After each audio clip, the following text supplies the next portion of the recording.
पिछले क्लास में हम लोग कहाँ पढ़े थे? 4.3 को स्टार्ट किए थे ना। इसमें कुछ बातें थी जो और अभी हमें जाननी थी। हमने क्या बताया था? हमने बताया था कि द्विघात समीकरण को हल करने की 3 विधियां हैं। एक तो हम बता दिए थे गुणनखंड विधि। उसको कब बताए थे? जब हम लोग 4.2 पढ़ना चालू किए थे, गुणनखंड विधि। दूसरा था भैया पूर्ण वर्ग बनाने की विधि। पूर्ण वर्ग बनाने की विधि कल के क्लास में हम लोग पिछले क्लास में इसका डिस्कस किए हैं, बनाने की पूर्ण वर्ग बनाने की विधि। ठीक है। और तीसरा हो जाएगा द्विघाती सूत्र। द्विघाती सूत्र से हम लोग, जिसको श्रीधराचार्य नियम भी कहते हैं, वैसे हल करते हैं। तो देख, द्विघात समीकरण को ड्राइव करके हमने निकाला था जो अगर द्विघात समीकरण x square plus B x plus C बराबर 0 है तो x बराबर हो जाएगा माइनस का b plus minus root under में बी स्क्वायर माइनस का 4ac और बटा में 2a। ठीक है।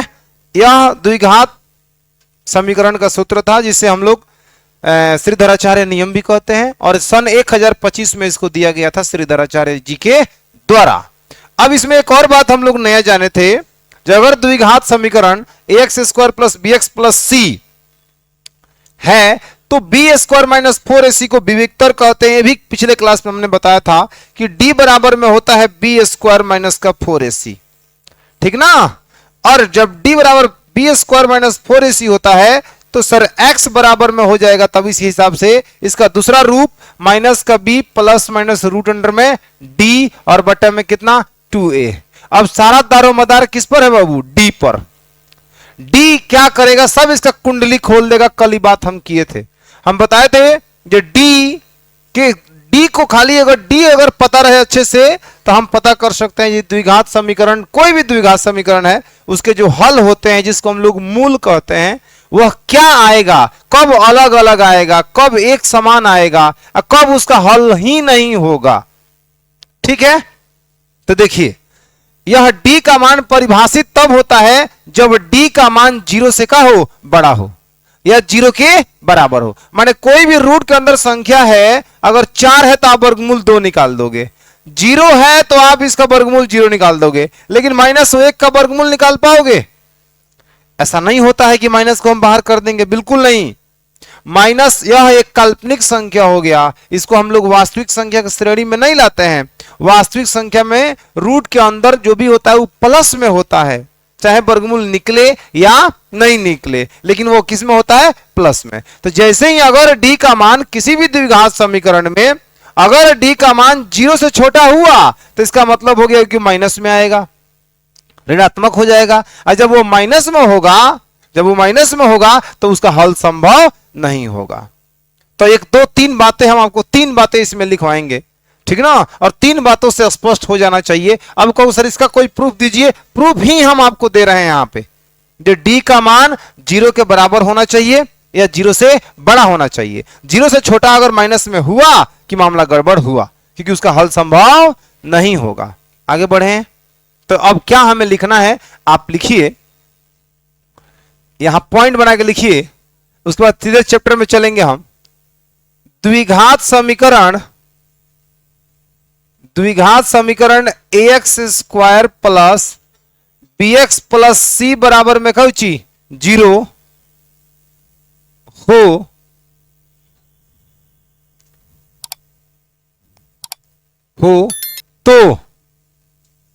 हो तो पहले सुनो ना, बाद में लिखना।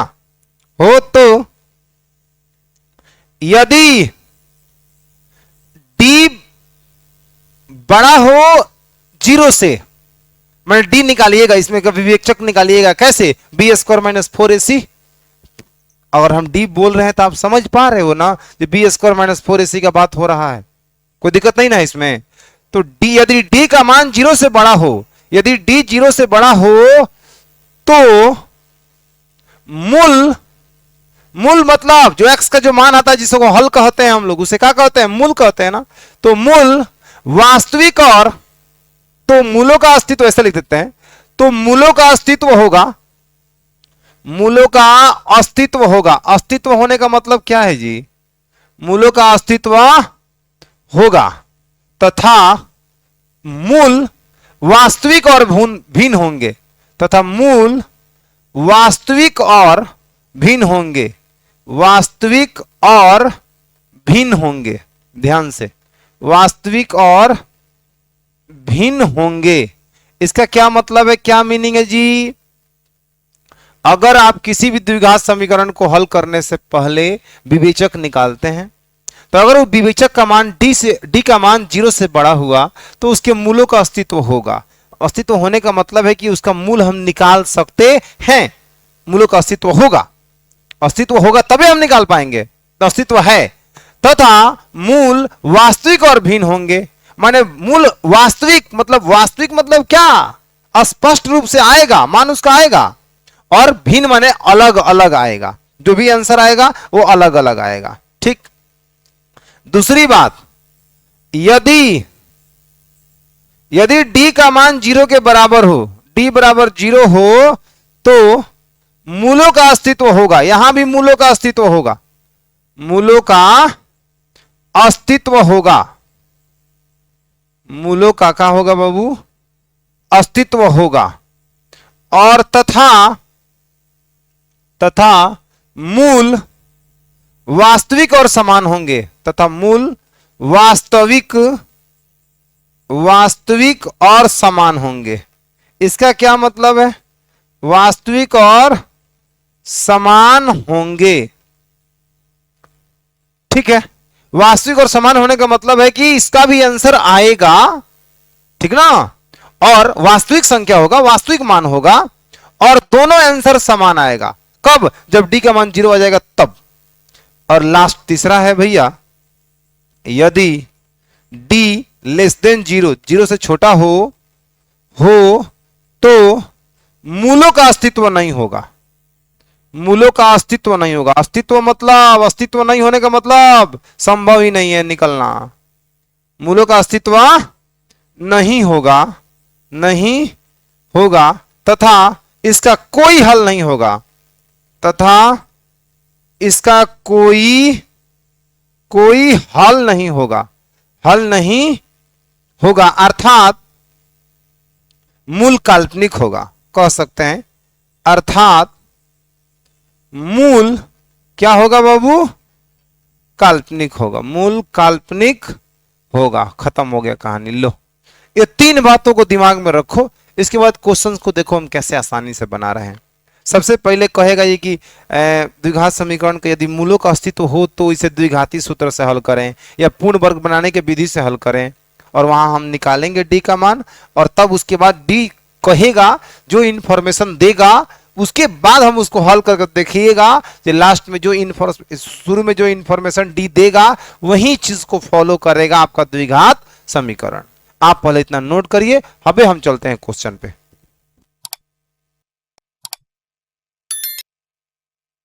चलिए तब आगे बढ़ते हैं। देखिए क्या कह रहा है। एक्सरसाइज 4.3 को स्टार्ट कर रहे हैं। यदि निम्नलिखित द्विघात समीकरणों के मूलों का अस्तित्व हो तो इन्हें पूर्ण वर्ग बनाने की विधि द्वारा ज्ञात कीजिए। मूलों का अस्तित्व होगा तब। कब मूलों का अस्तित्व होगा? जब अभी जस्ट बताए हैं 2 स्थिति में मूलों का अस्तित्व होगा, जब डी का मान 0 से बड़ा आ जाए या 0 के बराबर आ जाए। आइए देखिए यहां पे सॉल्व में चलिए। 2x² माइनस का 7x प्लस में 3 है ना बाबू। इतना आपको क्या करना है? पूर्ण वर्ग बनाने की विधि से हल करना है। बराबर में कितना? 0। सबसे पहले कल बता रहे थे तो क्या समझा रहे थे कि जब भी कभी पूर्ण वर्ग बनाने की विधि से बनाइए, x² के बगल में अगर कोई नंबर है तो सबसे पहले उसको हटाइए, और नहीं नंबर है तो आगे बढ़ जाइए। नंबर है हटाना पड़ेगा। 2 को हटाने के क्या उपाय है? दोनों तरफ 2 से भाग करेंगे। यहां लिखेंगे हम दोनों तरफ 2 से क्या करने पर? भाग करने पर। इधर भाग करेंगे तो यहां हो जाएगा x², यहां होगा 7/2x और प्लस में 3/2 बराबर में कितना? 0। कोई दिक्कत है तो बताइए। सही है। इन दोनों के बीच में क्या है? माइनस। तो a - b के होल स्क्वायर पर तोड़िए इसको। इससे पहले प्लस वाला था। तो क्या करना है, कुछ नहीं करना है, देखो आप लिख भी देते हैं, a माइनस बी का जो होल स्क्वायर होता है वो होता है ए स्क्वायर प्लस नहीं माइनस का 2ab और प्लस में कितना बाबू बी स्क्वायर। तो यहां लिखिए x का स्क्वायर, कोई दिक्कत नहीं है, माइनस का 2ab, तो 2 फॉर्मूला में a काम कर रहा है x और b हम क्या लिखें कि इस माइनस 7/2 भी आ जाए। तो 7 बटा कितना 4, बहुत बढ़िया, 2 दूना 4 और 7/2x आ जाएगा, कोई दिक्कत है। तो A square minus 2ab plus B square यानी कि 7/4 का क्या हो जाएगा स्क्वायर। अभी प्लस है तो माइनस दे दीजिए 7/4 का स्क्वायर, बोलिए, और प्लस में 3/2 बराबर में कितना 0। अब यहां से यहां तक को कैसे करोगे, A square minus 2ab plus B square, A minus B का होल स्क्वायर यानी x माइनस में 7/4 का क्या हो जाएगा बाबू होल स्क्वायर, माइनस 7/4 चौका 16 और प्लस में 3/2 बराबर में कितना 0। अभी दोनों को उधर भेजिए तो हो जाएगा। एक काम नहीं किया, हम मूलों का अस्तित्व नहीं चेक किया, नहीं चेक किया ना, बोल रहे मूलों का अस्तित्व हो तो ठीक, रुको थोड़ा सा रुको, यहां तक कोई दिक्कत नहीं ना है, यहां से आगे बढ़ाएंगे। पहले क्या करते हैं, चेक कर लेते हैं थोड़ा अस्तित्व वाला, सॉरी सॉल्व यहां से शुरू करिए। 2x स्क्वायर माइनस का 7x प्लस 3 बराबर में कितना 0। a का मान कितना है 2, b का मान कितना है -7, c का मान कितना है 3। तो d बराबर फॉर्मूला क्या होता है b स्क्वायर माइनस का 4ac। तो d बराबर b का काम कर रहा है -7 का स्क्वायर और माइनस का 4 गुणे a का काम 2 और c काम कर रहा है 3, यानी 7 है अब -4 दूना 8 तरीका 24, यहां घटाएंगे तो कितना आएगा 25। आप बताओ, चूंकि d का मान 0 से बड़ा है कि नहीं बड़ा है, d का मान 25 0 से बड़ा है कि नहीं, तो कह देंगे इसके मूलों का अस्तित्व है। और एक और बात ध्यान रखना, इसका मूलों का अस्तित्व है तो मूलों का हल होगा, समीकरण का हल होगा, मूल आएंगे। और ये भी बात ध्यान रखना, जो मूल दोनों अलग अलग आएंगे, जो भी आंसर आएगा x का जो भी मान आएगा ना, वो दोनों एक समान नहीं आएगा बल्कि अलग अलग आएगा। ये भी इंफॉर्मेशन यहां से मिल रही है, क्योंकि हमने अभी लिखवाया था, देख लो, d का मान 0 से बड़ा हो तो मूलों का अस्तित्व होगा, अस्तित्व होने का मतलब है कि उसका हल हो जाएगा, तथा मूल वास्तविक और भिन्न होंगे, माने वास्तविक संख्या और क्या होंगे भिन्न होंगे, मतलब अलग अलग होंगे। कोई दिक्कत किसी को, तो यहां कह देंगे d बड़ा है 0 से, इसलिए इसके मूलों का अस्तित्व है, इसके मूलों का क्या है बाबू अस्तित्व है, इसके मूलों का अस्तित्व है तथा मूल वास्तविक और तथा मूल वास्तविक और क्या होंगे बाबू वास्तविक और भिन्न होंगे। पहले अस्तित्व है कि नहीं इतना ही रहने दीजिए, छोड़िए, मानी बात दिमाग में लेकिन रखना है, जो मूल दोनों का आएगा भिन्न आएगा, अलग अलग आएगा। अब यहां से हल करना हम चालू कर रहे हैं, करें ना, कोई दिक्कत नहीं ना है। ये बात अब नोट करते वक्त पहले नोट करिएगा, तब यहां से आप नोट करिएगा, ठीक। अब इसको इधर भेजिए, तो x माइनस में 7 बटा कितना 4 का होल स्क्वायर और बराबर में हो जाएगा 49/16, बोलिएगा, और माइनस में 3 बटा कितना हो जाएगा 2, यानी x माइनस में 7/4 का क्या हो जाएगा होल स्क्वायर। और यहां सर 16 2 का लघुत्तम 16, 16 एकम 16 तो 49 से कम 49, 2 8 16 तो 8 तरीका 24। बोलो भैया, x माइनस में 7/4 का होल,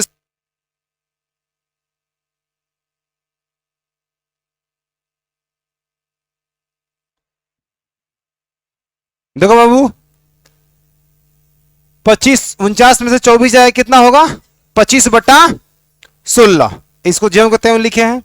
अब लिखेंगे x माइनस में 7/4, जैसे ही स्क्वायर हटाएंगे सामने वाला कपार पर रूट चढ़ेगा 25/16, तो x माइनस में 7/4 बराबर में कितना होगा प्लस माइनस 5 बटा कितना 4।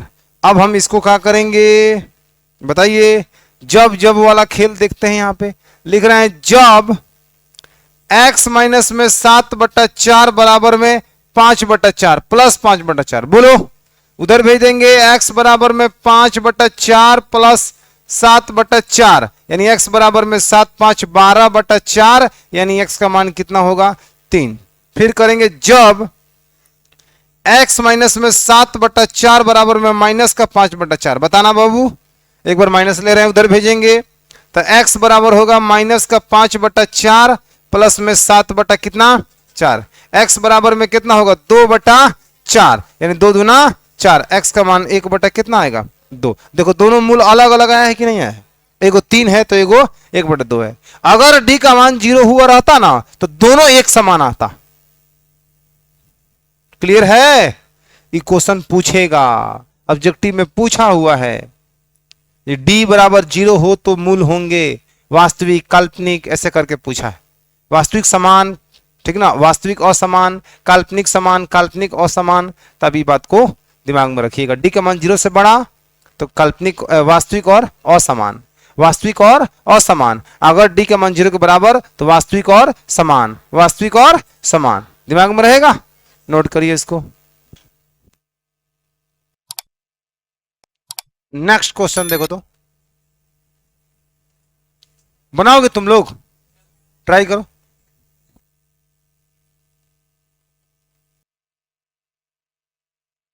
चलो तो बाबू देखो तो,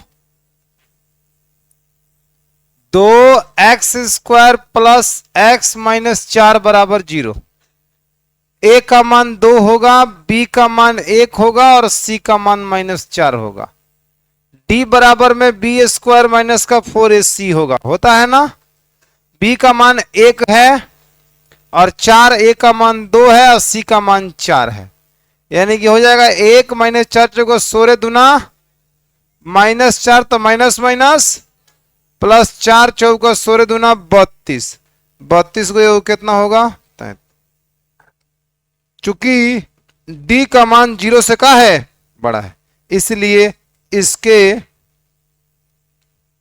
मूलों का क्या है बाबू, इसके मूलों का अस्तित्व है, मूलों का अस्तित्व है। जब मूलों का अस्तित्व है तो आप शुरू करिए कहानी पूर्ण वर्ग बनाने की विधि से। लिखिए 2x² यहां से बना रहे हैं, 2x² प्लस x माइनस 4 बराबर में 0। सबसे पहले x² के बगल में देखिए कुछ है क्या है 2। 2 को हटाइए। 2 को हटाने के लिए क्या करेंगे बाबू, दोनों तरफ 2 से क्या करने पर, भाग करने पर, यहां हो जाएगा सीधे x², यहां होगा 1/2x, बोलो बच्चा, और माइनस का 2 बराबर में 0। क्योंकि इसमें 2 से भाग करेंगे तो 2 कट जाएगा, यहाँ 1 है तो 1/2 x के x। 4 में 2 से भाग करेंगे 2, 0 में 2 से भाग करेंगे 0, कोई दिक्कत। अब आप इसके बीच में क्या देख पा रहे हैं, प्लस की माइनस, तो a प्लस बी के होल स्क्वायर पर तोड़िए, a² x के स्क्वायर प्लस का 2ab, तो 2 फॉर्मूला में a काम कर रहा है x, b आप कितना लिखोगे 1/4, 2 दूना 4 फिर आ जाएगा ना। अब प्लस में b² मतलब 1/4 का स्क्वायर, ये काम एक्स्ट्रा में हो रहा है तो 1/4 का स्क्वायर माइनस में लिख देंगे, बोलो, ताकि दोनों सेम सेम कट जाए, इतना से आ जाएगा, इतना से ही आ जाएगा। और बच रहा है -2, तो -2 बराबर में कितना 0। यहां से लेकर यहां तक a प्लस बी का होल स्क्वायर मतलब x प्लस 1/4 का हो जाएगा बाबू होल स्क्वायर, और माइनस में 1 कितना होगा 16, अब माइनस का 2 बराबर में 0। यानी होगा x प्लस 1 कितना, x प्लस 1/4 का होल स्क्वायर बराबर में उधर जाएगा तो 1/16 और प्लस में 2, बोलो। अब यहां क्या करोगे बाबू, x प्लस 1/4 बराबर का कभी होल स्क्वायर रखो, और यहाँ 16 दूना 32 को एगो 33 बटा कितना होगा 16, स्क्वायर हटाएंगे रूट चढ़ जाएगा, ठीक है।